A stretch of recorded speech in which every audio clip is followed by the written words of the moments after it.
Ladies, gentlemen, and non-binary homies, Vegeta saying what is good to all my fellow Super Saiyans, and today it is time to finally compare Dragon Ball Super Superhero and Dragon Ball Super Broly. We're going to be ranking these two films on 10 different categories, each being worth 10 points, so this is going to total for 100 points, and obviously the one with the higher score will be the better movie, at least in my opinion. I do really want to stress very early on in the video that this is 100% just my opinion, and again, while there is going to be a score behind this, and I'm going to break down why this is my opinion, at the end of the day, it is nothing more than that, and you're more than entitled to your own. So without any further jibber jabber, let's hop right on into it. Starting things off with the first category, we have the antagonists of the film. So we're going to start off with Broly in pretty much every category and then move on to superhero. When it comes to Broly, I'm going to go right out and give them a 9 when it comes to antagonists. We've got Frieza to start things off and all the buildup we get with the world building and him blowing up planet Vegeta. We've got Broly, who's just such a wonderful, powerful force,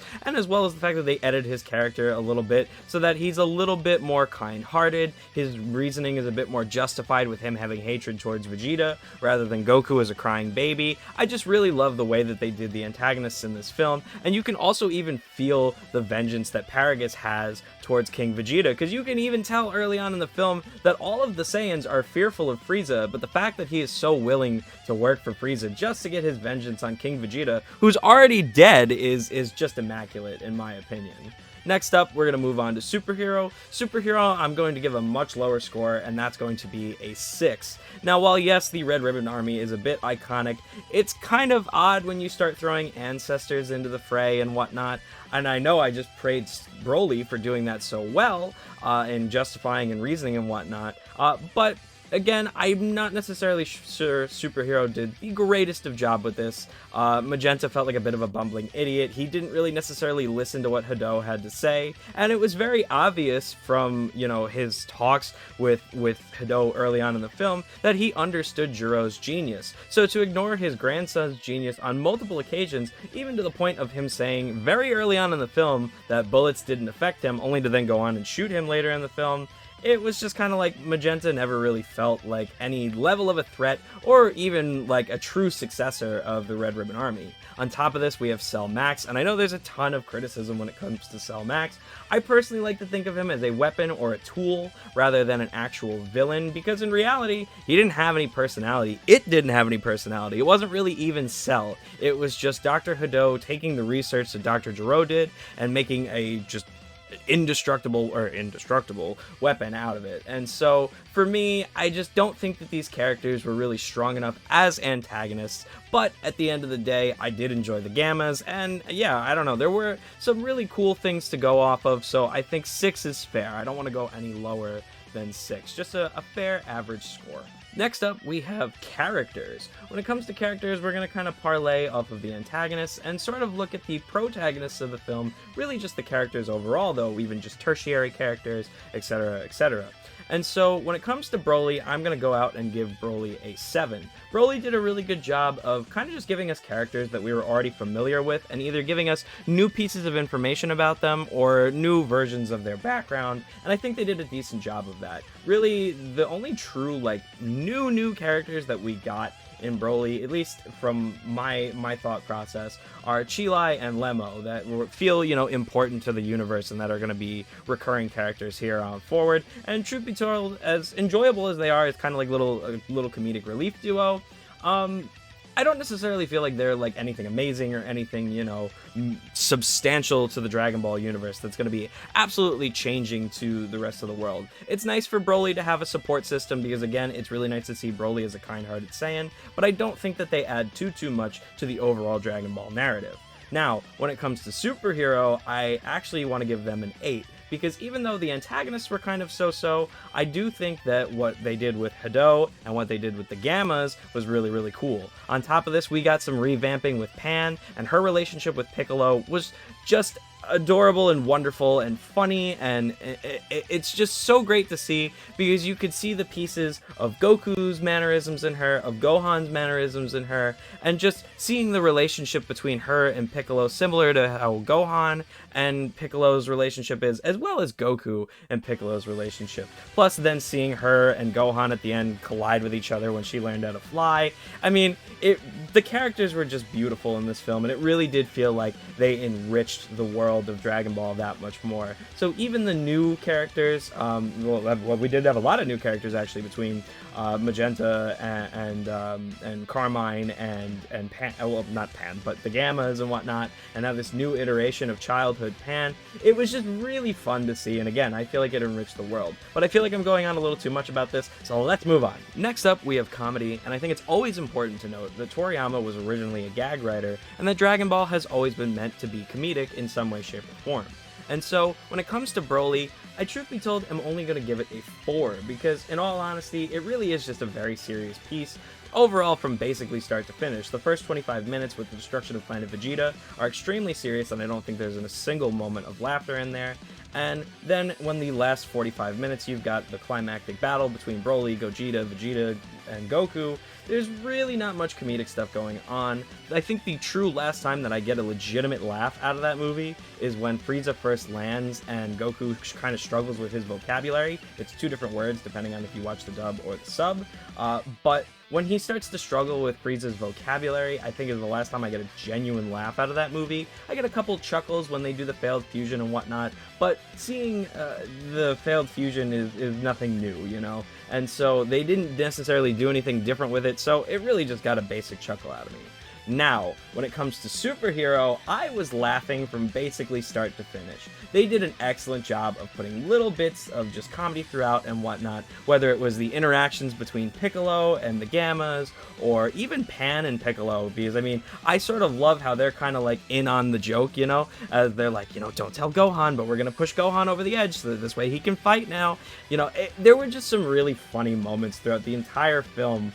And I think that's something I really appreciate because, again, Toriyama's a gag writer, and so to see him be able to sort of flex his comedic muscles as well as his fighting battle manga muscles, you know, was just really cool to see overall. So yeah, I really enjoyed that. I love the fact that when the Gammas were attacking, they were actually acknowledging, like, the words popping up in the background, kind of like 60s Batman. Like, it was just really cool to see stuff like that. So yeah, in terms of comedy, like I said, I think Superhero hit the ball out of the park, and I'm going to give them a 9 when it comes to comedy. Next up, we've got pacing, and this is important for any film, any manga, any series, and can be very different when it comes to Dragon Ball. Obviously, Z has different pacing than Super, has different pacing than OG Dragon Ball, and has different pacing from the manga and the movies. And even when it comes to the manga, the original Dragon Ball manga has very different pacing from the monthly releases that we're now getting with the Super manga. So, when it comes to these 2 films, I think this is something really important to take note of.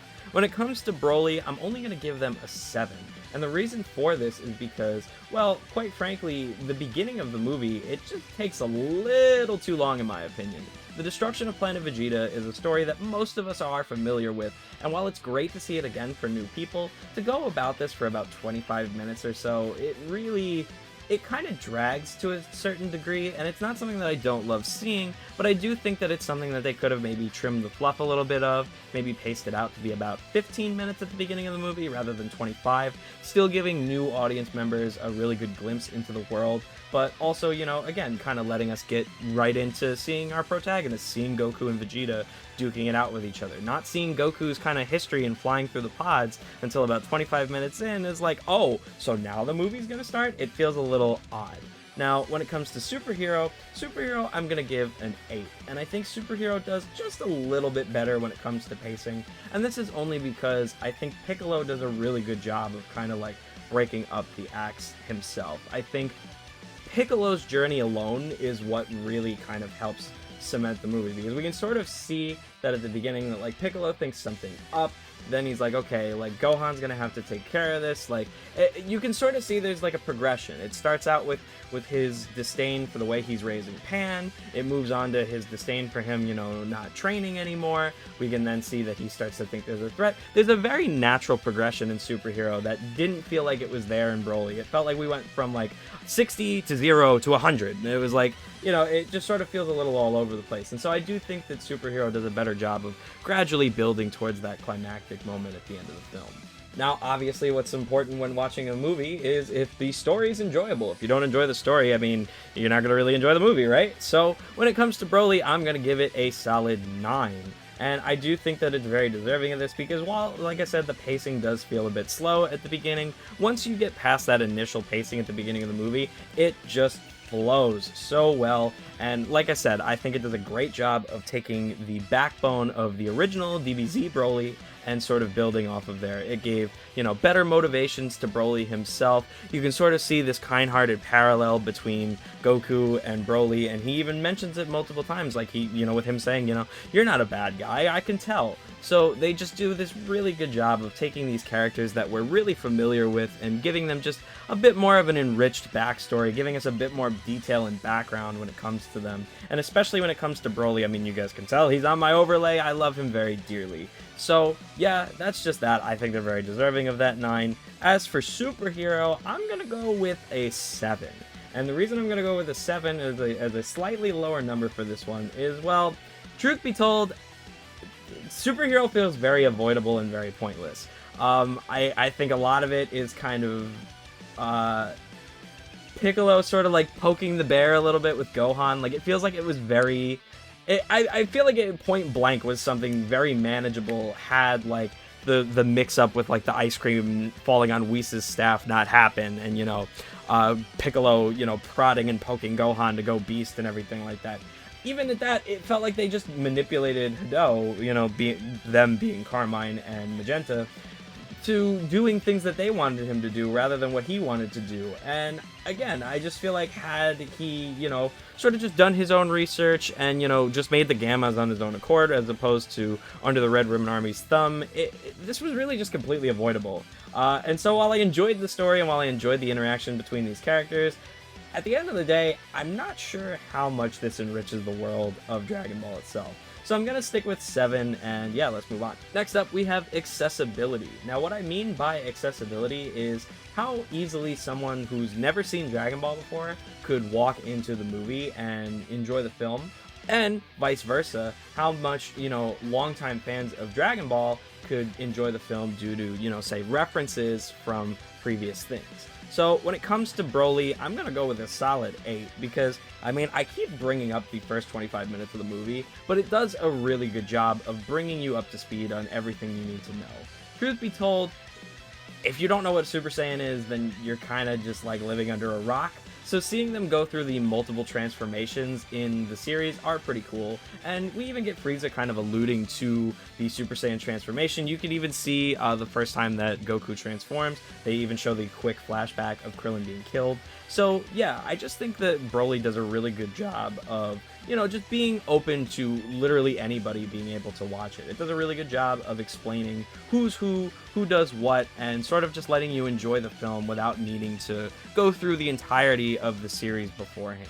When it comes to superhero, however, I feel that it kind of does the reverse, and that's because there's a lot of different threads when it comes to it.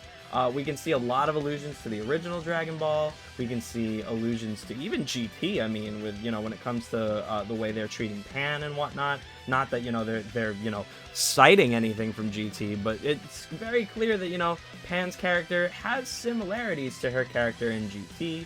There's just all sorts of different things going on when it comes to superhero that it feels like if you missed out on the Cell Saga, if you never watched the Red Ribbon Army Saga, there's so many things that if you hadn't watched beforehand, you kind of sit there and maybe lean over to your friend that brought you to the movie and go, hey, what's going on here? What's this about? Hey, oh, what's that? Hey, what's this? And so I think that sort of makes things a bit harder to enjoy for really just anybody. Now, in terms of fans, I do think this was made with a lot of love for fans, seeing Shenron sort of be like, oh, it's you, Piccolo, when Piccolo summoned him with the Dragon Balls, and stuff like that, were like little moments that I really enjoyed. But overall, I do think in terms of accessibility, this movie was geared more towards people who have really engulfed themselves in Dragon Ball for a long time now. Art style. So this is the controversial one, and I'm just going to hit this one right out of the park, right out of the bat. I like them both equally for different reasons. I think they are both a 9 in my opinion. I think they're both enjoyable because I think they both explore and experiment with new techniques when it comes to Dragon Ball. Obviously, they tried to do that with the Super anime, and, well, if we're being honest here, it didn't quite work, especially in the early arcs. And even though they seem to have found themselves specifically by the Tournament of Power, it didn't necessarily last through the entirety of Dragon Ball. So to see these two different experimental styles and see them work well in their own regards is something that I really enjoy and respect for both films. Broly does a really good job of blending 2D and 3D models. You can very clearly see both throughout the film, but it does a great job of blending the two together. When it comes to Superhero, though, I think what they do an excellent job of is the excellent attention to detail when it comes to fights.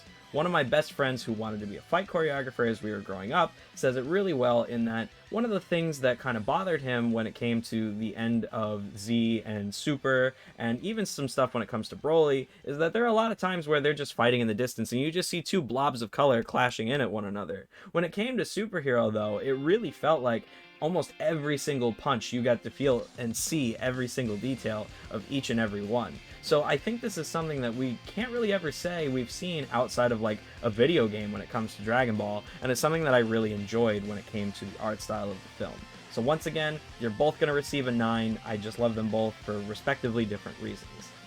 When it comes to Dragon Ball, one of the most important aspects to discuss has always been the fights, and when it comes to Broly, I'm going to give them a 10 out of 10, as I've always found these fights to be iconic, and I'll always find them to give my arms and legs chills running up and down them. When it comes to these fights between the three Saiyans, it feels like each and every one escalated to the climax in a wonderful way. The fight between Vegeta and Broly really established off of their backstories and started off things perfectly, giving a clash of both vengeance and pride. Next off, we have Goku and Broly facing off against one another as two kind-hearted Saiyans, as we can see that Goku is trying to sway Broly over to their side. And finally, we get a beautiful array of colors and shots and angles when it comes to Gogeta and Broly fighting one another, even going so hard as to break the dimension and give us that beautiful, colorful, I don't even know what to call it, spatial realm that the two of them fight in. Some of my favorite things about this movie are the shots that we get from Broly's perspective, where we can see him fighting Goku from his eyes. We can even see some amazing shots where we can see, Vegeta up in close perspective when the two of them are fighting with one another. And this allows for great back and forth between those distant clash shots that we talked about before, as well as really detailed close-up punches and kicks that we get to just enjoy to the fullest extent. When it comes to superheroes fights, I'm going to have to give them an 8, and this ultimately comes down to the idea of, well, truth be told, while I enjoyed the experimentation that they did and do think that they did a good job of trying out this new art style, I think the attention to detail and the close-up shots proved to be overwhelming at points, as perspectives and models and whatnot just sort of looked a bit bulky at points. And so this sort of took me out of things at a couple of moments here and there. So ultimately, while I did enjoy these things overall, it just, again, there were every so often moments where I felt a little bit removed from what was going on in the film. On top of that, after seeing the movie, I've seen some comparisons on Twitter, and we can see some sequences in Superhero are very similar to sequences in previous DBZ movies. Specifically, the one where Cell Max goes and punches Beast Gohan initially is almost shot for shot to when Janemba punches Gogeta for the first time in Fusion Reborn. So things like that just sort of have me at a point that while I enjoyed them and do think that they're really, really good, don't merit a 10 out of 10 like Broly did. Next, we have the soundtrack of the films, and starting off with Broly, I'm going to have to give them a very respectful 8. And that's because as much as I enjoy all of the music and whatnot, and do get hyped up every time I hear that "Go, Broly, come on, Broly," it really just comes down to the tone of Broly as a film is rather one note and one dimensional, in that it stays fairly serious throughout the entire movie. There are aspects of comedy here and there throughout the film, but for the most part it is a really serious film, and I think the music reflects that. And so because of that, I do find the music of Broly to be somewhat one-dimensional, despite being rather enjoyable. Now, when it comes to the music of Superhero, I'm going to have to give it a 9 for very similar reasons. Once again, it's really enjoyable, it gets me hyped up. That Beast Gohan theme, or I guess it's just really the fight theme, because it even plays in the background of Vegeta versus Goku, just hypes me up to the absolute 9s. And again, on top of that, I feel like because of the tone of Superhero as a movie, doing a great job of capturing the seriousness of Dragon Ball as well as the comedy of Dragon Ball, the soundtrack does an excellent job of reflecting that and doesn't feel as one-dimensional as Broly's did. Ending things off, we have transformations, which is obviously one of the more important things to talk about when it comes to Dragon Ball. And starting things off with Broly, I'm going to have to give them a respectable 7. And this truthfully comes down to the fact that, well, really the closest we got to a new transformation is Super Saiyan God Vegeta and Super Saiyan Blue Gogeta, which are both great and cool in their own respects and regards, but they're really just hype enough to be like, ooh, we get to see these different characters use a transformation we've already seen before. So it kind of, as cool as it was, it just sort of added on to things that we already had, and so, you know, it's alright, it's great, it's enjoyable, but it was nothing crazy or special. Now, when it comes to Superhero, I think Superhero knocked this out of the park and absolutely deserves a 10 out of 10. Orange Piccolo is just freaking dope. I mean, he's burly, he's out of control, the orange hue, the fact that he names it Orange Piccolo because he's just like, I don't really care about that much about naming stuff, you know? Just everything about it was just, I just enjoyed every single second of Orange Piccolo. Even seeing him use the grown Namekians again while in the Orange Piccolo state, it just really felt like it was just the perfect upgrade for Piccolo that we'd been waiting for such a long time. Something that he had needed for forever to feel relevant again and on the levels of Goku and Vegeta. And on top of that, Beast Gohan! Oh my goodness. It's not Ultra Ego, it's not Ultra Instinct, it's... Oh my goodness, that hue, that the snap behind him, just like Super Saiyan 2, just there was the perfect amount of nostalgia, the perfect amount of something new. Oh my goodness, I genuinely think that transformation will give me chills for the rest of my life, and I'm not sure it'll be topped until we get Ultra Ego in the anime, and that's a big if. So yeah, that's going to do it for the categories. Now let's head on over to the grand total to see who the winner is. So for our grand totals, Broly came in with 78 points overall, and Superhero came in with 77. So I think all this means for me, and what I realized while putting this all together and rating these and rewatching Broly, was I love both of these movies for respectively different reasons, but I really love both of these movies, and truth be told, they are my two favorite Dragon Ball movies in a long time. It has been a while since I felt this strongly towards a Dragon Ball movie, and the fact that they did it 2 in a row was just amazing. I didn't feel this way after Battle of Gods. It was great that Dragon Ball was back, but I didn't feel this way after Battle of Gods. I didn't feel this way after Resurrection of F. The last time I felt like this was when I was a kid, and I watched BoJack and Android 13 for the first time. And so those two, it's been a long time since those two, you know, have been dethroned in my heart. So yeah, I'm going to stop babbling because I know I babbled for every single category. Thank you so much to everybody who watched all the way through the video. I appreciate you. I will see you all in the next one. Have a great rest of your day. Peace out.